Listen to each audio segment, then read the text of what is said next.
Okay, so if you want to understand what really happened back in these times and why hopefully they'll never happen again, let me briefly go over what happened during 2008 to 2010 and why they were really detrimental when it comes to the housing market. It was a no income, no asset. If you got good credit, you didn't have to prove your income and you didn't have to prove any of your assets. You could finance 100%. So what happened during this time frame is people got into loans they didn't otherwise qualify for. It would be an adjustable rate. Okay, so that's kind of bad enough in an environment where maybe rates might be going up. But then it gave you this teaser rate. It was like 2% below market rates.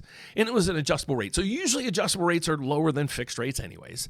Then if you got a rate that's 1 or 2% lower than that, you're like, I'm golden. I can afford this house, even though I really can't afford it.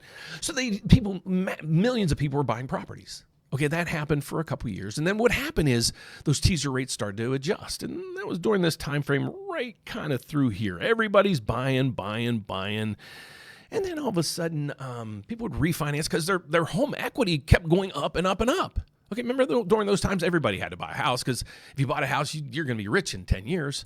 Well, everybody bought a house. Okay, then those payments then adjusted. It might be 2-3 years later. But those payments would double. Sometimes they were triple. Yeah, they were triple. So then people would say, okay, well, I'll just get back into one of these Nina loans again, get one of those payments. I can at least stay in my house, and the house keeps appreciating, so I can refinance, use my equity to do that, so I'll do it again. 2 years later, I'll do it again. What happens is the housing market kind of topped.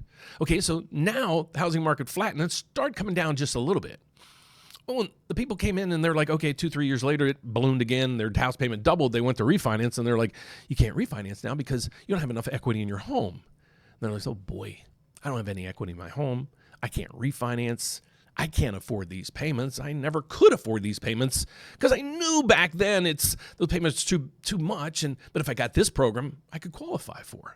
So that's what happened. So now you have millions of people's mortgages that started adjusting. So now you got massive people just dumping their homes because house prices are dropping. People are like, I got to sell before I'm upside down. Well, it just kept dropping 80%. So people are like, just take my home.